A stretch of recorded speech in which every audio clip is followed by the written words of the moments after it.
No one could understand the billionaire, until a single voice broke the silence. But here's what nobody saw coming. The richest man in the room was about to be humiliated by his own voice. Kenji Takahashi, net worth $12 billion, stormed into the Grand Seville Hotel like a man possessed. No bodyguards. No assistants. No translator. Big mistake. His Armani suit screamed power, but his face? His face screamed desperation. The front desk staff took one look at him and knew, this was either going to make their careers or destroy them. I need, Kenji's voice exploded in rapid Japanese. Sharp. Urgent. Furious. The receptionist's smile died instantly. She didn't understand a single word. Neither did her manager. Or the concierge. Or the bellhop now backing away like Kenji carried a disease. For the first time in his life, Kenji Takahashi, the man who commanded respect in 7 languages, who made presidents wait for his phone calls, was completely powerless. His voice rose higher. Faster. More desperate. Watashi wa. I'm sorry, sir, I don't. Hotaru no. Sir, please, if you could just. The translation app on the receptionist's phone kept crashing. The words made no sense. The staff exchanged looks that said, we're screwed. But here's the thing about power. It's only as strong as your ability to communicate it.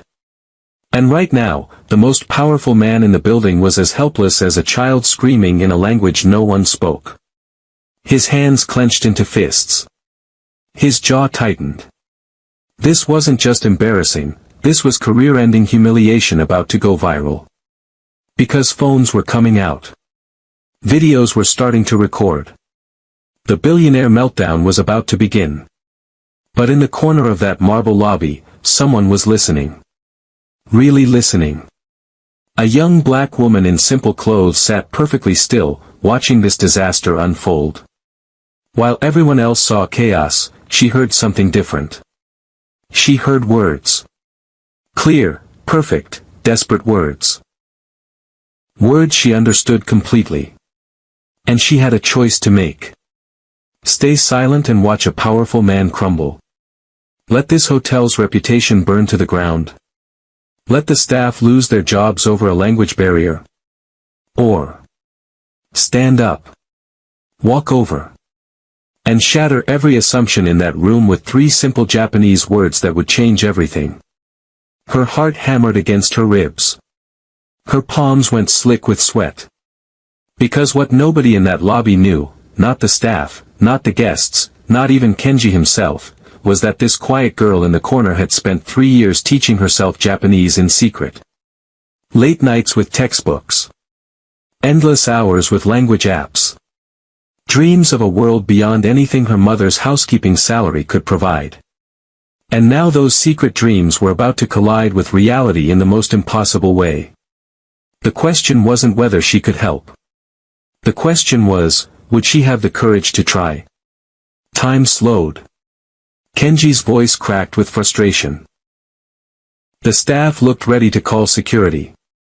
And in that moment, everything hung on what happened next. And in that moment, everything hung on what happened next. Thought balloon, what do you think she'll do? Will she step in, or let the chaos unfold? Backhand index pointing down, drop your predictions in the comments, I'd love to hear your take. If this story pulled you in, hit like to let me know, and make sure you subscribe so you don't miss what happens in next. Trust me, you won't want to miss the twist. She stood up. Every eye in that lobby should have turned to her. But they didn't. Because when you're nobody, you stay invisible, even when you're about to change everything. Amara Johnson took her first step forward. Then her second. Her mother's voice echoed in her head, keep your head down, baby. Don't make waves. People like us don't get involved with people like them. But Kenji's voice was getting more desperate. More broken. Dairemo wakat kurinai, he shouted. Nobody understands me. The words hit Amara like lightning. Because she did understand. Every syllable. Every ounce of frustration bleeding through his voice. The receptionist was near tears now. "Sir, I'm calling our manager." Dame de. Kenji slammed his hand on the marble counter. No good. The sound cracked through the lobby like a gunshot. Guests jumped. A child started crying. Security guards appeared from nowhere, hands moving toward their radios. This was spiraling into chaos. Fast. Kenji's breathing got heavier. His face flushed red. For a man who controlled boardrooms full of sharks, being reduced to charades and pointing was psychological torture. He tried English again. "I need my reservation." But his accent was thick, his frustration making it worse. The staff exchanged those looks again. The ones that said, "This is about to explode." But Amara kept walking. Step by step through that maze of marble and mahogany. Past the shocked guests. Past the panicked staff. Past every voice in her head screaming that she didn't belong here. Her hands shook. Her throat felt dry as sand. Because what if she was wrong? What if her self-taught Japanese wasn't good enough? What if she made it worse? What if they laughed at her? But then Kenji's voice cracked completely. "Tasakite. Help me." And something inside Amara shattered. Not from fear. From recognition. She'd said those same words herself. Different language, same desperation. Standing outside scholarship offices. Begging teachers for extra credit. Pleading for chances nobody wanted to give. She knew that sound. The sound of someone drowning in plain sight. Her next step was stronger. More sure. Because this wasn't about courage anymore. This was about compassion. Here's what nobody tells you about hotels. One bad review from the wrong person doesn't just hurt business. It ends careers. Marcus, the night manager, felt his stomach drop as he recognized Kenji's face. Not from meeting him. From Forbes magazine. From business newspapers. From the kind of financial articles that made grown men wake up in cold sweats. This wasn't just any billionaire having a meltdown. This was the billionaire. The one who could buy this entire hotel chain with pocket change. The one whose business empire stretched across 3 continents. The one whose bad day could become everyone else's nightmare. "Oh God," Marcus whispered under his breath. "We're dead." Because here's how it works in the luxury hotel business. Mess up a normal guest stay, you get a bad Yelp review. Mess up a billionaire's stay. You get destroyed. Professionally. Financially. Completely. Marcus had seen it happen before. The Meridian Hotel in Singapore, one language barrier disaster with a tech mogul, and within 6 months, half the staff was unemployed. The hotel itself sold for half its value. And now it was happening here. To him. The phones recording this disaster weren't just capturing embarrassment. They were capturing evidence. The kind that would be on social media within minutes. The kind that corporate headquarters would see before breakfast. The kind that ended careers and destroyed reputations overnight. Sarah, the receptionist, was practically hyperventilating now. 8 years of perfect performance reviews meant nothing if this went viral. 8 years of climbing the hospitality ladder, gone. Because she couldn't understand Japanese. "What do we do?" she whispered frantically. "What the hell do we do?" The concierge was already calculating his losses. The bellhop was updating his resume in his head. The security guards were trying to figure out how to handle a situation where the victim of their own protocol was worth more than their entire pension fund. But Kenji didn't care about their careers. He didn't care about their fears or their futures or their families depending on these jobs. He cared about one thing, getting what he came for. And every second they couldn't understand him, every second they stared at him like he was speaking alien language, was another second of his time wasted. Time that billionaires measure differently than everyone else. Time that, to him, was literally worth millions. Which made this delay the most expensive translation problem in the Grand Seville's history. And it was about to get worse. But while chaos consumed the marble lobby, one person remained perfectly still. Amara Johnson. 22 years old. Invisible to everyone who mattered. The kind of person rich people looked through, not at. She sat in that corner chair like she'd been placed there by accident. Simple jeans, simple sweater, simple life. Her mother, Rosa, cleaned these same floors every night after the guests went to bed. Scrubbed their toilets. Washed their sheets. Made their world spotless so they could pretend people like Rosa didn't exist. And Amara? She was Rosa's daughter. Which meant she was even less than invisible. She was furniture. But furniture sees everything. Amara watched Marcus pace behind the desk, sweat staining his expensive shirt. She saw Sarah's hands shake as she fumbled with translation apps that couldn't handle Kenji's rapid-fire desperation. She noticed the security guards positioning themselves like this was about to become a physical confrontation. Most importantly, she heard every word Kenji spoke. Every single word. While everyone else heard noise, she heard language. While they heard anger, she heard anguish. While they saw a billionaire having a meltdown, she saw something else entirely. A man who was lost. Not financially. Not professionally. Emotionally. His Japanese wasn't just frustrated, it was heartbroken. The way he kept repeating certain phrases, the slight tremor in his voice when he said specific words, this wasn't about a hotel reservation. This was about something deeper. Something personal. Something that mattered more than money. Amara's fingers twitched against her jeans. 3 years of secret study sessions were screaming at her to act. 3 years of dreaming about moments exactly like this one. When her hidden skill could matter. When she could step out of the shadows and prove she was more than her mother's daughter. More than invisible. But moving meant risk. Moving meant exposure. Moving meant revealing that the quiet girl in the corner had been listening to conversations she wasn't supposed to understand. Had been preparing for a life she wasn't supposed to want. Moving meant everything could change. Or everything could stay exactly the same forever. The choice was hers. And time was running out. Here's what nobody knew about Amara Johnson. While other kids her age were partying, she was grinding. While they were scrolling TikTok, she was studying kanji characters until her eyes burned.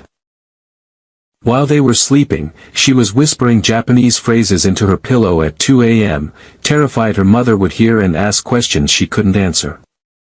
3 years. 1,095 nights. Self-taught from YouTube videos, library books, and sheer obsession. Not for college credit. Not for a degree. Not even for a job. For a dream that felt impossible. The dream of being more than Rosa Johnson's daughter. More than the girl who'd never afford college. More than another statistic from the wrong side of town. She'd memorized over 4,000 Japanese words. Mastered 3 different writing systems. Could discuss philosophy in Kigo formal speech or argue in Osaka street slang. But nobody knew. Not her mother, who worked double shifts to keep food on the table and couldn't understand why Amara wasted time on foreign nonsense. Not her high school teachers, who saw potential but couldn't see past her zip code. Not the guidance counselor who suggested community college because it's more realistic, honey. Nobody. Because dreams like hers weren't allowed for girls like her. Dreams required money. Dreams required connections. Dreams required the kind of privilege that came with marble lobbies and crystal chandeliers. Dreams didn't come to housekeepers' daughters. But as Kenji's voice cracked with desperation, "Dare ka watashi watasaki kudasai." Someone please help me. Amara felt every hour of secret study burning in her chest. Every late night when exhaustion tried to quit on her dreams. Every moment she chose hope over reality. Every time she whispered to herself, someday this will matter. Someday was now. Right here. Right now. In this impossible moment where a billionaire's breakdown and a poor girl's dreams were about to collide. Her heart hammered so hard she was sure everyone could hear it echoing off the marble. Because she understood him. Completely. Perfectly. Better than any translation app or professional interpreter. She understood his words, his pain, his desperation. And for the first time in her life, someone needed exactly what she had to offer. The question wasn't whether she could help. The question was whether she was brave enough to let the world see who she really was. Meanwhile, the staff's panic reached fever pitch. "He's going to destroy us," Sarah whispered to Marcus, her voice barely audible over Kenji's increasingly desperate Japanese. "Shut up and think." Marcus hissed back. "There has to be someone." "Who? Who speaks Japanese in this godforsaken place?" The gossip spread like wildfire through the hotel's back channels. Kitchen staff poked their heads out. Housekeepers appeared in doorways. Even the valet parking attendants had heard about the Japanese situation, and were placing bets on how fast corporate would fire everyone. "I heard he owns half of Tokyo," whispered Maria from room service. "My cousin said he bought a hotel chain just to fire the manager who kept him waiting," added James from security. "This is it," Sarah muttered, watching her career flash before her eyes. 8 years. 8 perfect years, and I'm going down because of Google Translate. But here's what made it worse. The other guests weren't just watching anymore. They were filming. Posting. Sharing in real time. #Billionaire Meltdown was about to trend. The Grand Seville's reputation was bleeding out in high definition, uploaded instantly to every social media platform that mattered. Marcus could already see the headlines: "Luxury Hotel Can't Handle Basic Translation." "Grand Seville Staff Humiliates International Guest." 5-star service, 0-star communication. Stock prices would tumble. Reservations would cancel. Investors would panic. All because nobody in this marble palace of supposed excellence could speak Japanese. "What about that girl?" James pointed toward the corner. "What girl?" "The one sitting there. Rosa's daughter." Marcus barely glanced over. "Are you insane? She's not even staff. She's just waiting." "For what?" "Hell if I know." Her mom's shift to end. They dismissed her with the same casual cruelty that people like them always used for people like her. Invisible. Irrelevant. Impossible. But while they whispered about their own destruction, while they calculated their losses and updated their resumes, Amara made her choice. She stood up. And everything changed. The moment Amara stood up, the universe held its breath. Every whispered conversation died. Every phone stopped recording. Even Kenji's desperate voice faltered for a split second. Because something about her movement was different. Not hesitant. Not scared. Purposeful. She walked across that marble floor like she owned it. Past the shocked guests. Past the panicked staff. Past every invisible barrier that had kept her in the shadows her entire life. Each step echoed with 22 years of silence breaking. Marcus noticed her first. "Hey! You can't." But Amara didn't stop. Didn't slow down. Didn't acknowledge him at all. Because for the first time in her life, she wasn't asking permission. She wasn't begging for a chance. She was taking one. Kenji's eyes locked onto hers as she approached. Something in his expression shifted. The desperation didn't leave, but surprise flickered across his face. This girl, this quiet girl nobody had noticed, was walking toward him like she had something to say. The lobby went dead silent. You could hear heartbeats. You could hear breathing. You could hear the sound of everyone's assumptions about to shatter. Amara stopped 3 feet from the front desk. Close enough to see the sweat on Sarah's forehead. Close enough to smell Marcus's expensive cologne mixed with fear.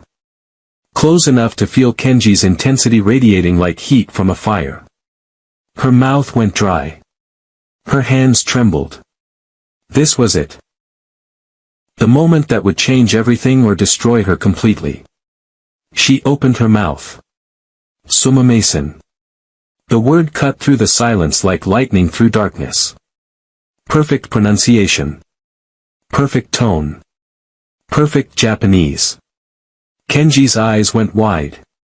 The staff froze like they'd seen a ghost. But Amara wasn't done. Watashi ga otetsurai dekamasu ka? May I help you? The words flowed from her lips like she'd been born speaking them. Like she belonged in this conversation. Like she belonged in this world. Kenji stared at her for 3 heartbeats that felt like 3 years. Then he spoke, his voice barely a whisper. Anata wa Nihongo ga wakarimasu ka? You understand Japanese? Amara's heart exploded with joy and terror. Because she'd done it. She'd shattered the silence. But now came the hard part. Now she had to prove she belonged here. Kenji's stare cut through Amara like a blade. Doko de Nihongo wa naramashita ka? Where did you learn Japanese? His tone wasn't grateful. It was suspicious. Dangerous. Because billionaires don't trust coincidences. They don't believe in miracles.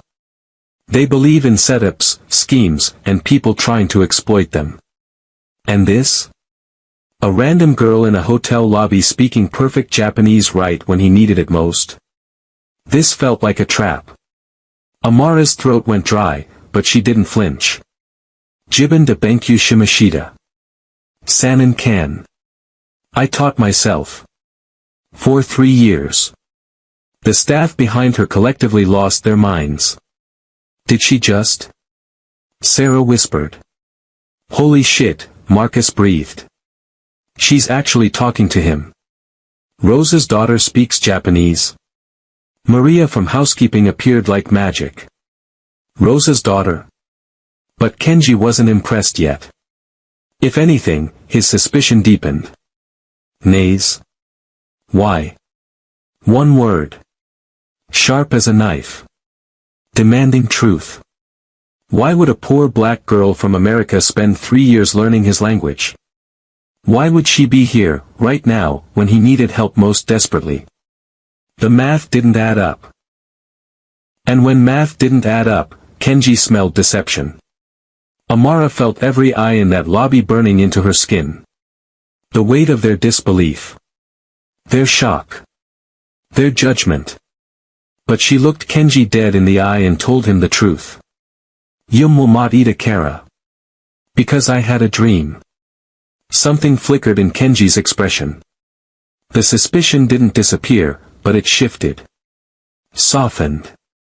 Just slightly. Because he understood dreams. He understood the kind of hunger that made people do impossible things. Donayum. What kind of dream? Sekai wa tsunagayum. Katoba wa tsujujite. The dream of connecting worlds. Through language. Now the lobby was electric with tension. Staff members were pulling out their phones, recording this impossible into amazement. Shinjurinai. Unbelievable. The word escaped his lips like a prayer. And for the first time since walking into the Grand Seville, Kenji Takahashi smiled. But here's what nobody was prepared for. Kenji didn't just hear perfect Japanese. He heard home. Anata no accento wa. Tokyo no minami disu eni. Your accent is. South Tokyo, isn't it? Amara's heart stopped. He was testing her again, but this time it was personal. Hi. YouTube de Shibuya no Hidotachi kara Manabishimashita. Yes. I learned from Shibuya people on YouTube. Kenji's jaw dropped. Not just because she got it right, but because she'd somehow captured the exact rhythm, the precise intonation, the street-level authenticity that you can't fake. She sounded like she'd grown up walking those neon-lit streets. Like she'd bought ramen from late-night vendors. Like she'd lived the culture, not just studied it. Meanwhile, the staff was losing their absolute minds. "That's Rosa's baby," Maria whispered, tears in her eyes. Rosa's little girl who used to color in the break room. "She speaks better Japanese than our translation service," Marcus muttered, watching his prejudices crumble in real time. "How is this possible?" Sarah stared like she was witnessing a miracle. But the guests? The guests were having a different reaction entirely. Uncomfortable shuffling. Confused whispers. Side eyes full of disbelief. Because their brains couldn't process what they were seeing. A young black woman. Speaking flawless Japanese. To a billionaire. In their exclusive space. It broke their algorithm. Shattered their assumptions. Made them question everything they thought they knew about who belonged where. "Is she, actually?" one guest whispered. "How could she possibly?" muttered another. Their discomfort was palpable. Toxic. The kind that comes when reality refuses to match prejudice. But Kenji. Kenji was in a completely different world. Neon no bunka enaitsu, do omomasu ka. What do you think about Japanese culture? It was the ultimate test. Culture isn't just language, it's soul. It's understanding context, respect, nuance. Amara took a breath and spoke from her heart. Bunka wa katoba dake ja arimasen. Kokoro no kakahashi disu. Sunkei to rikai no. Culture isn't just words. It's a bridge of hearts. Of respect and understanding. The lobby went dead silent. Even the prejudiced guests stopped whispering. Because what she just said wasn't textbook Japanese. It was poetry. Philosophy. Truth. Kenji stared at her for 5 heartbeats. Then he did something that changed everything. He bowed. A deep, respectful bow. To her. That bow changed everything. Not just for Amara. For everyone in that lobby.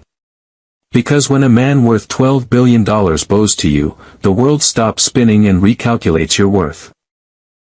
Kenji straightened up, and for the first time since entering the Grand Seville, his face wasn't a mask of controlled fury. It was human. Arigato gozaimashita. Thank you. But it wasn't just gratitude. It was recognition. Respect. The kind you can't buy, can't fake, can't demand. The kind you earn. Then something impossible happened. Kenji smiled. Not the razor-sharp smile he used in boardrooms to intimidate competitors. Not the practiced smile he gave to cameras and shareholders. This was different. Softer. Real. The smile of a man who just discovered something beautiful in the last place he expected to find it. And when billionaires smile like that, the universe pays attention. Sarah nearly collapsed behind the front desk. The crisis that was about to destroy her career had just evaporated. Because of Rosa's daughter. Rosa's quiet, invisible daughter who apparently spoke Japanese like a native. Marcus felt his blood pressure dropping for the first time in an hour. His job was safe. The hotel's reputation was intact. Maybe even enhanced. But the guests? The guests were having full-blown existential crises. Their entire worldview had just been drop-kicked into another dimension. The girl they'd overlooked, the girl their eyes had slid past like she was part of the furniture, had just commanded respect from one of the most powerful men on earth. "How?" whispered one woman in a Chanel suit. "Why didn't we know?" muttered a man adjusting his Rolex nervously. "Because they'd never bothered to look." Never bother to see. Never bother to consider that brilliance might come wrapped in simple clothes and quiet voices. But Amara? Amara felt something she'd never experienced before. Validation. Not from a teacher giving her an A. Not from her mother saying she was proud. From someone who had everything, acknowledging that she had something valuable too. Something rare. Something worth his time. For 22 years, she'd been invisible. But in this moment, standing in that marble lobby with crystal chandeliers casting light on her face, Amara Johnson finally felt seen. And it was intoxicating. Then Kenji said something that made everyone's blood freeze. Watashi to isho ni kite kudasai. Come with me. Not a request. A command. The lobby erupted in barely contained chaos. Sir, she's not authorized. Marcus stepped forward, panic creeping back into his voice. She's not even staff. Sarah added desperately. But Kenji's eyes never left Amara's face. Anata wa watashi no tsuikusha disu. You are my translator here today. 6 words that changed everything. Again. Because when a billionaire declares you his translator, you don't argue. You don't question. You don't suggest alternatives. You follow. But the staff wasn't giving up without a fight. Mr. Takahashi, we have professional translation services. Insurance liability issues. She's not qualified. Kenji finally turned to face them, and the temperature in that lobby dropped 10 degrees. Watashi ga kimamasu. I decide. His voice carried the weight of empires. The authority of someone who'd never been told no by anyone who mattered. And right now, they didn't matter. Only Amara did. She felt every eye in that lobby burning into her skin. The staff's mixture of panic and disbelief. The guests' shocked whispers. The security guards calculating whether this was somehow against protocol. But none of that mattered anymore. Because Kenji was already walking toward the elevator. Not checking to see if she'd follow. Not asking permission from anyone. Expecting her to keep up. Amara's legs felt like rubber, but she moved anyway. Step by step. Past the stunned staff. Past the gossiping guests. Past every voice in her head screaming that girls like her didn't belong in Billionaire's private elevators. The whispers followed her like knives. Rosa's going to die when she finds out. What if something happens to her up there? This is insane. But as the elevator doors started to close, sealing her inside with the most powerful man she'd ever met, Amara realized something terrifying. This wasn't just about translation anymore. This was about something bigger. Something that had brought Kenji here alone, without his usual army of assistants. Something personal. Something dangerous. And she was about to find out exactly what that was. The elevator climbed toward the penthouse, carrying her toward a conversation that would change her life forever. The penthouse doors slid shut behind them with a sound like a tomb ceiling. Kenji didn't speak. Didn't move. Just stood there staring out at the city skyline, his silhouette dark against the floor-to-ceiling windows. The silence stretched until Amara's nerves felt like live wires. Then he turned around, and she saw something that made her blood freeze. Tears. Not falling. But there. Threatening to spill from the eyes of a man who probably hadn't cried in decades. Anata wa, kanojo no yudisu. You are, like her.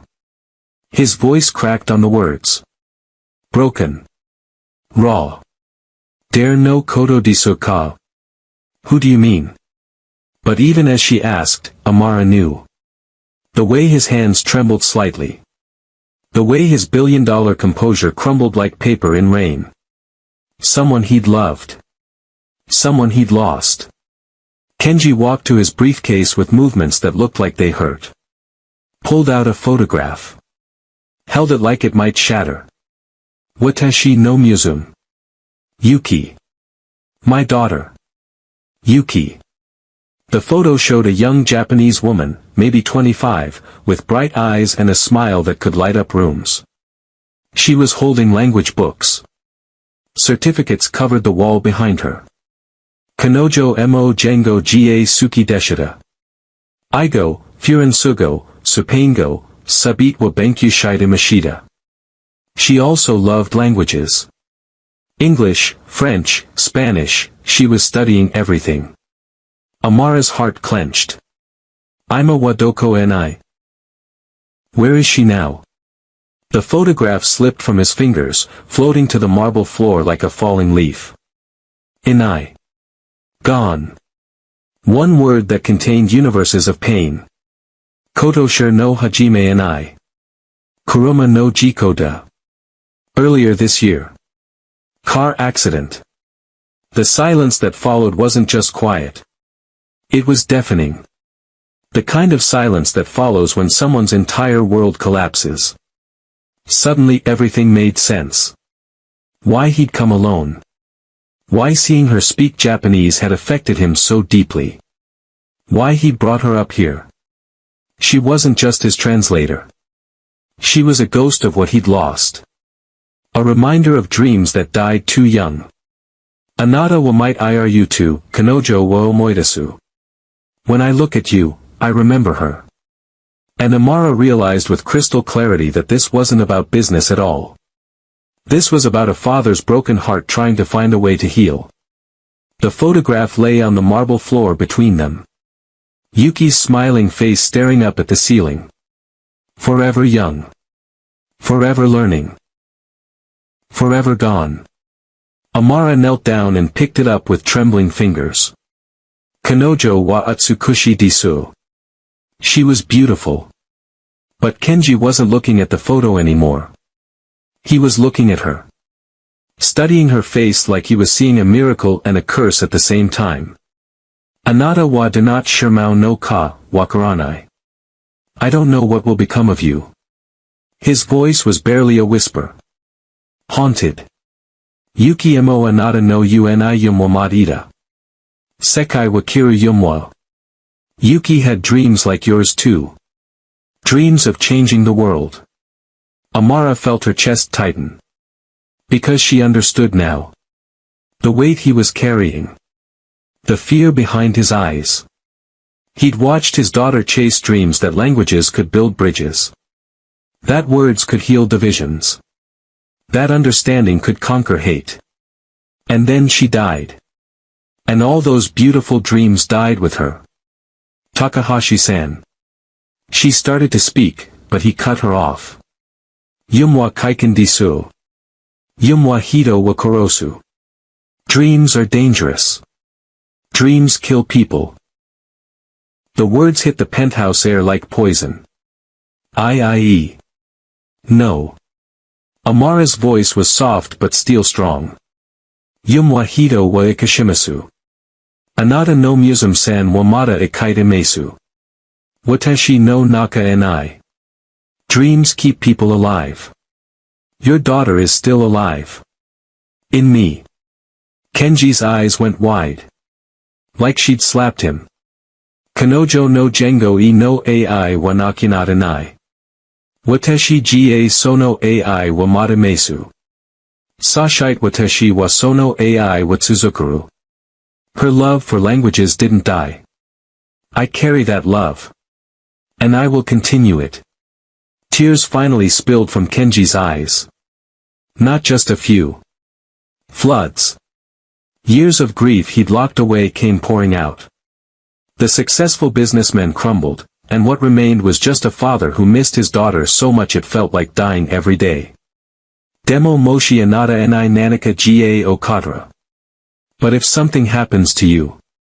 Nanika ga okoru kamo shiremason. Demo sor wa yum wa yamaru ryu ni wa narimason. Something might happen. But that's not a reason to stop dreaming. She held out the photograph to him.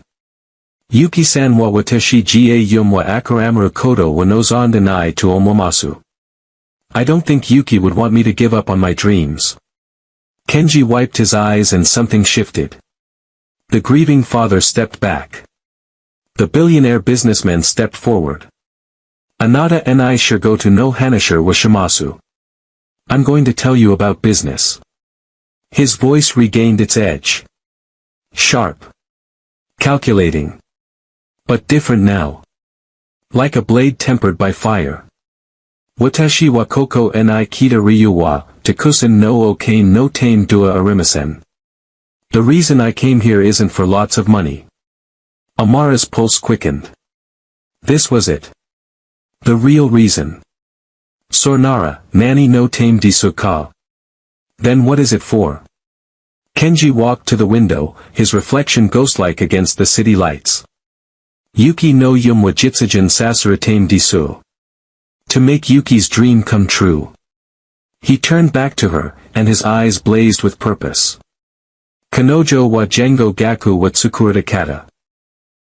Sekai ju no kadomotachi ga, ju ni jengo wa manabu basho wa.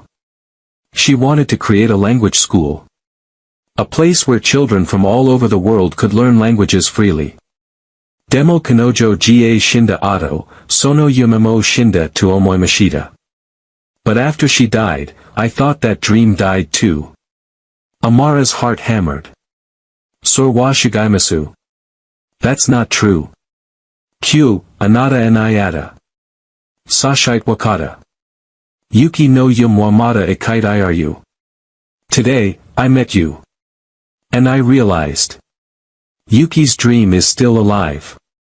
He pulled out a contract from his briefcase. Pages and pages of legal documents. Kore wa nani disu. What is this? Nijuoku doru no kyaku disu. Sekaiju ni jengo senta wa tsukura tame no.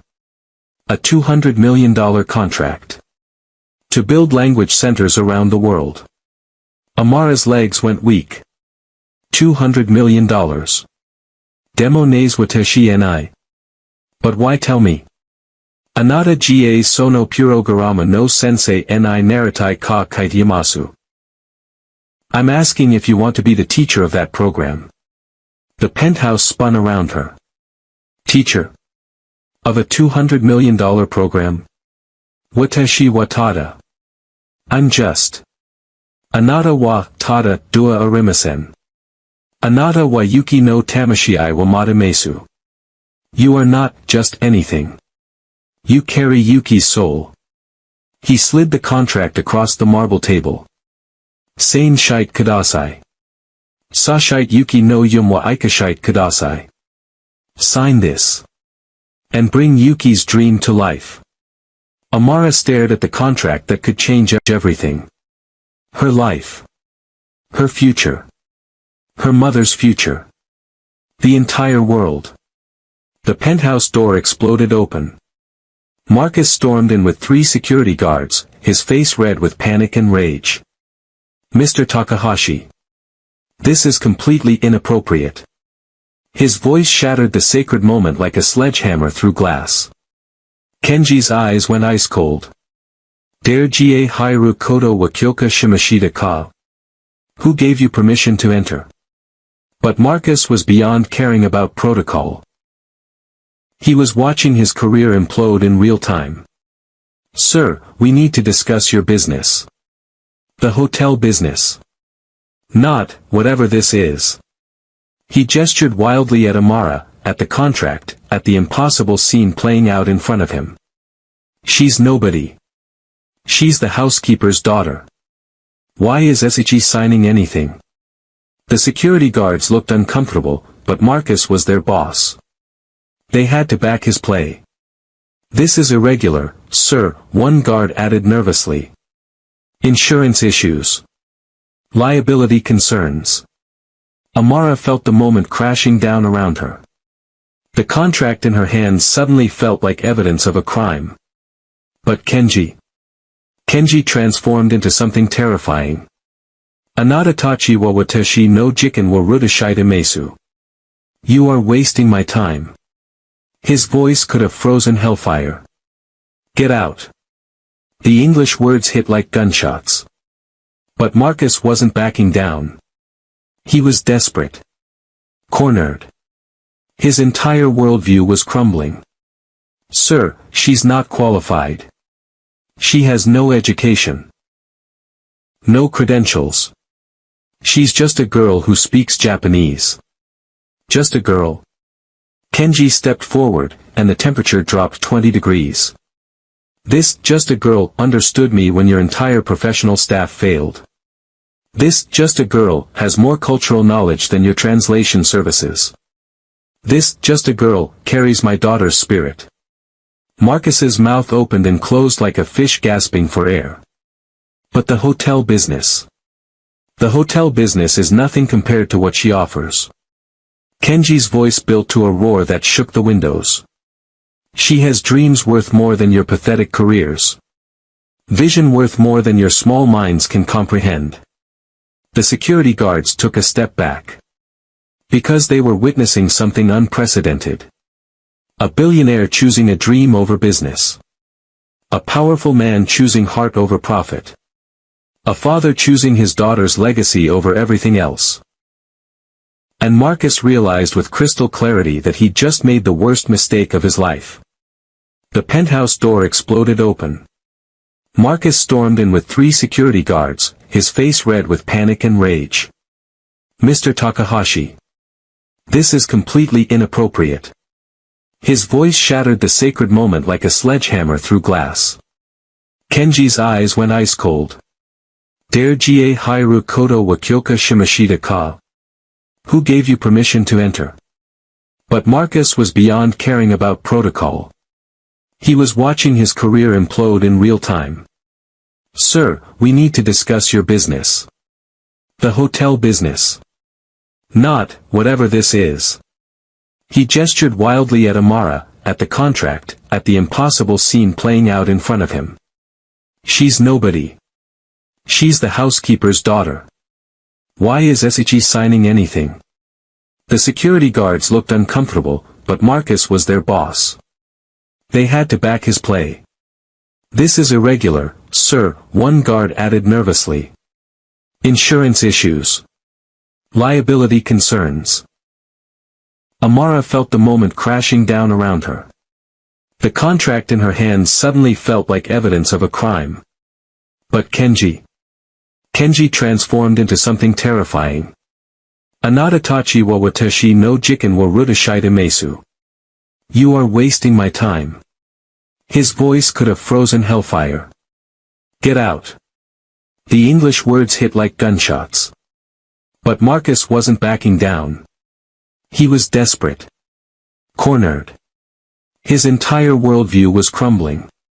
Sir, she's not qualified.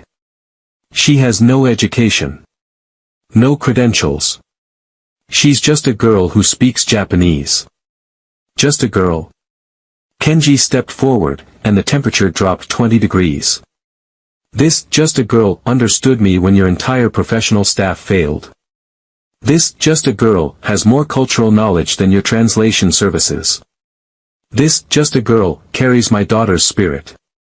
Marcus's mouth opened and closed like a fish gasping for air. But the hotel business. The hotel business is nothing compared to what she offers. Kenji's voice built to a roar that shook the windows. She has dreams worth more than your pathetic careers. Vision worth more than your small minds can comprehend. The security guards took a step back. Because they were witnessing something unprecedented. A billionaire choosing a dream over business. A powerful man choosing heart over profit. A father choosing his daughter's legacy over everything else. And Marcus realized with crystal clarity that he'd just made the worst mistake of his life. The silence after Kenji's explosion was deafening. Marcus stood frozen, sweat pouring down his face. The security guards looked like they wanted to disappear into the marble floor. But Kenji wasn't done. He wall. Watashi wa anata wa miru toki, kibu wa mamesu. When I look at you, I see hope. He knelt down and picked up Yuki's photograph from where it had fallen during the chaos. Yuki wa itsumo kibo ni maikite ita. Anata mo onaji disu. Yuki was always filled with hope. You're the same. Amara felt tears burning her eyes. Because she understood what he was really saying. She wasn't just a replacement for his daughter. She wasn't just a painful reminder of what he'd lost. She was proof that Yuki's spirit lived on. That dreams don't die with dreamers. That hope can be passed from one generation to the next like a sacred flame. Anata wa watashi ni okiramono wa kiramashita. You gave me a gift. Nani wa? What? Kanojo no ko wa kikuru uni shite kurita. Mata. You let me hear her voice again. The words hit Amara like lightning. Because she realized what had really happened in this penthouse. This wasn't about business deals or language programs or even life-changing opportunities.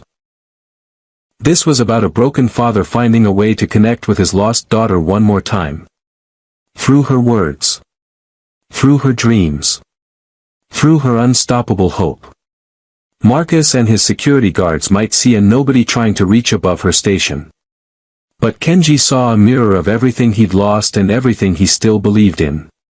A living, breathing reminder that love transcends death. And dreams never truly die.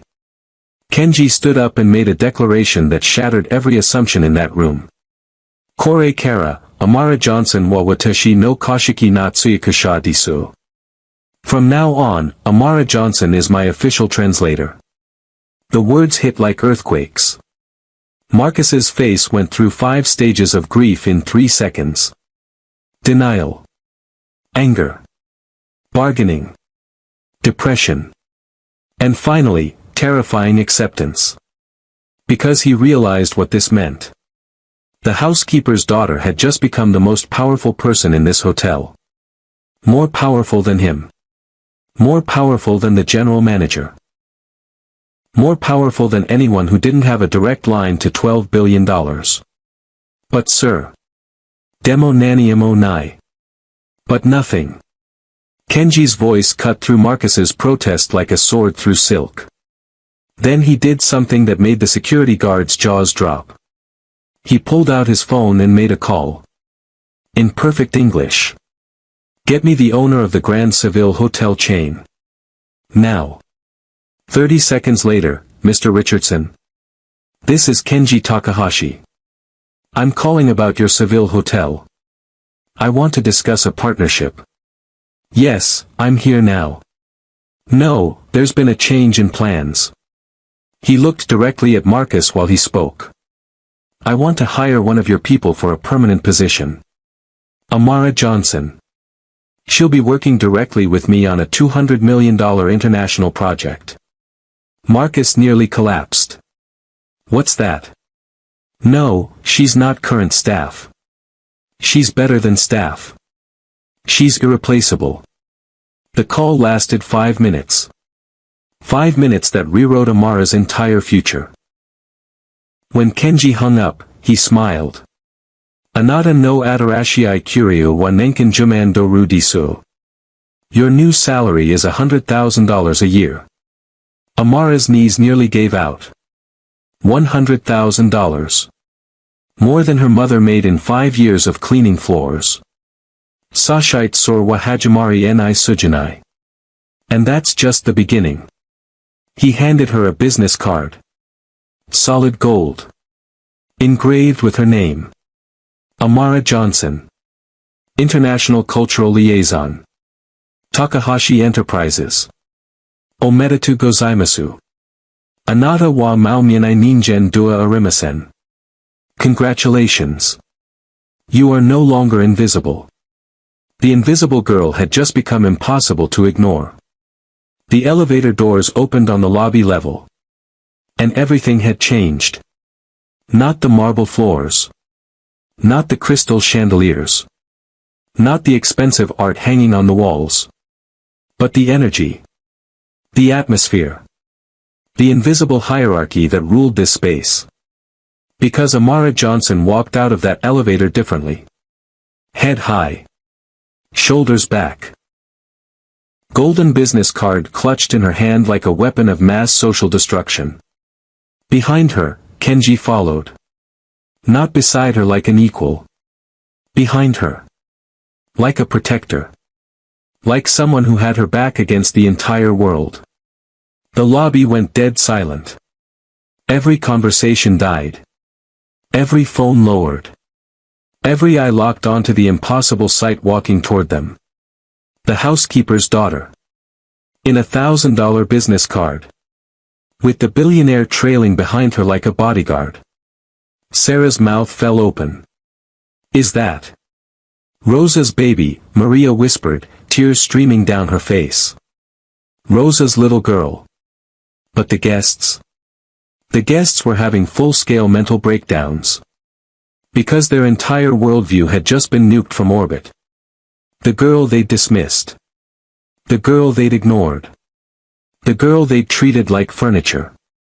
She was now walking across their exclusive lobby like she owned it.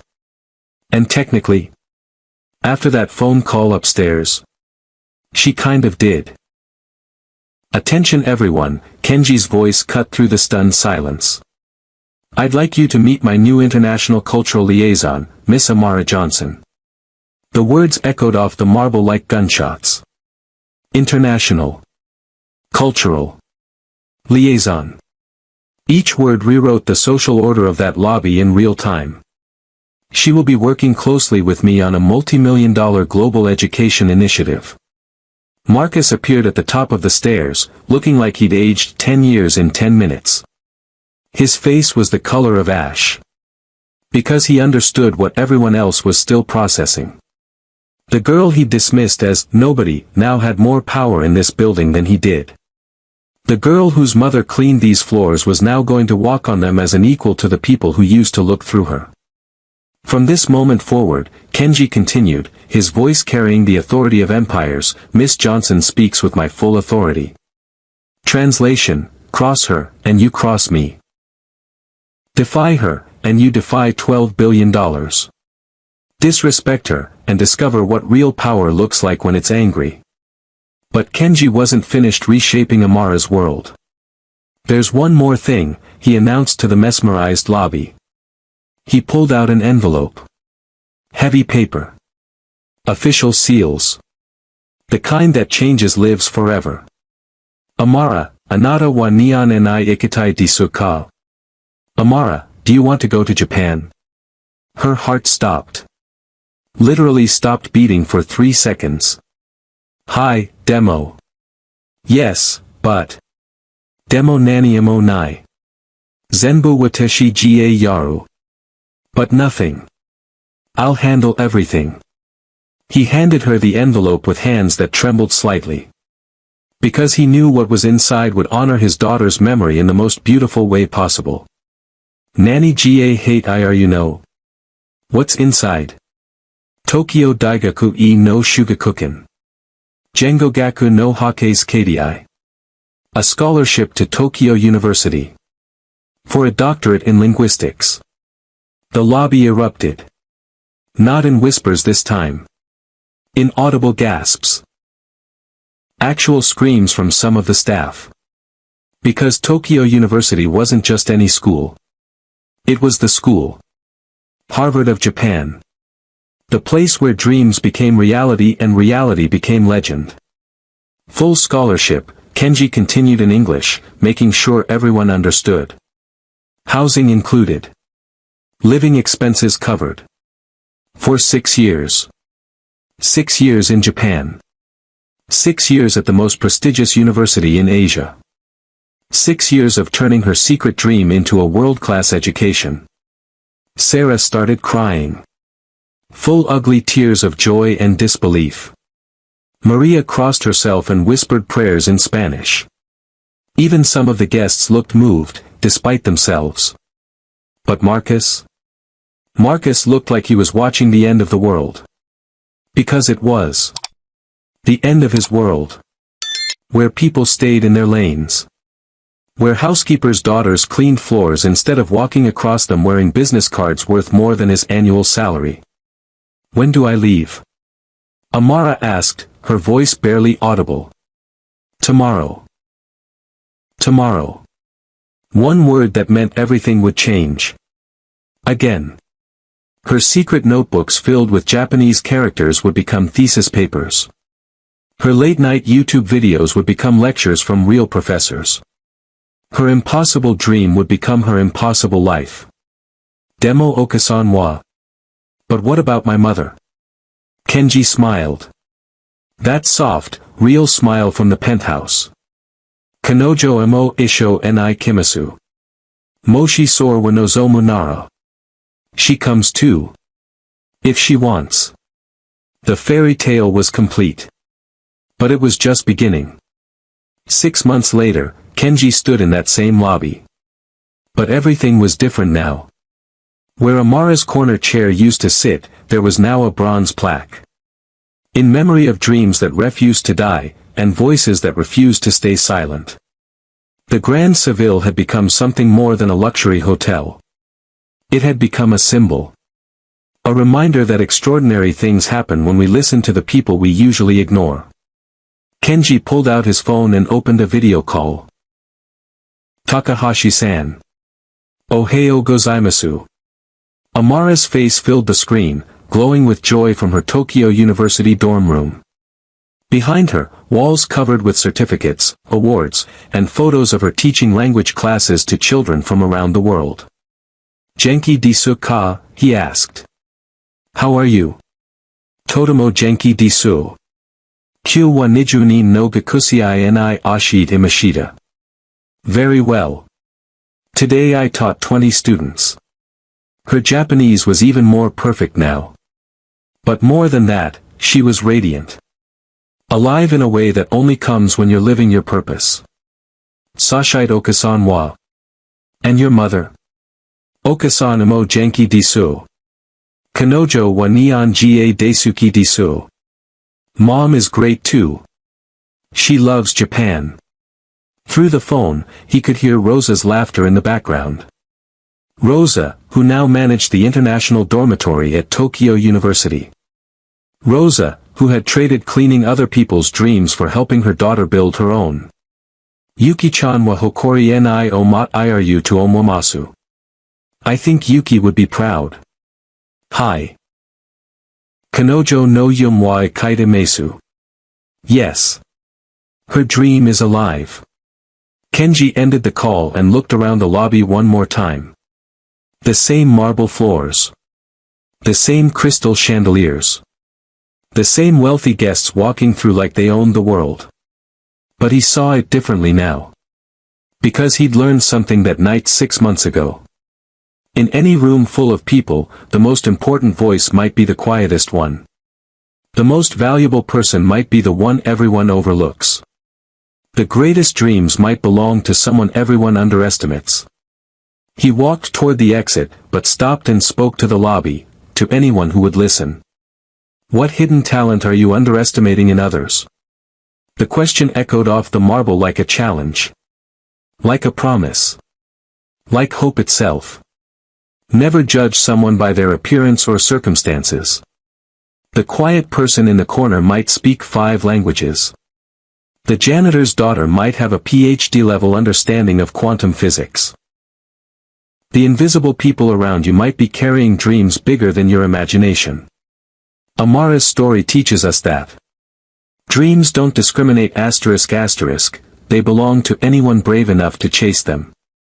Language is power ***, it builds bridges between worlds. Respect costs nothing ***, but it can change everything. Hidden talents are everywhere ***, we just have to pay attention. One moment of courage ***, can transform your entire life. Every day, you walk past dozens of Amaras. People with incredible gifts hiding in plain sight. People whose potential could change the world if someone just gave them a chance. The question isn't whether talented people exist around you, ***. The question is, are you paying enough attention to notice them, ***. If this story moved you, inspired you, or made you see the world differently, smash that subscribe button right now. Bell ***. We share stories like this every week, stories that will make you laugh, cry, and believe in the impossible. Stories about ordinary people doing extraordinary things. Stories that prove dreams don't have expiration dates. Don't miss our next video where we'll reveal ***. The homeless man who became a tech billionaire, and how one coffee changed everything. Subscribe now ***, and ring that notification bell. Because the world is full of incredible stories, and we're just getting started sharing them with you. What hidden talent do you have that the world needs to see, ***? Drop your answer in the comments below. Backhand index pointing down. See you in the next story, ***, fire.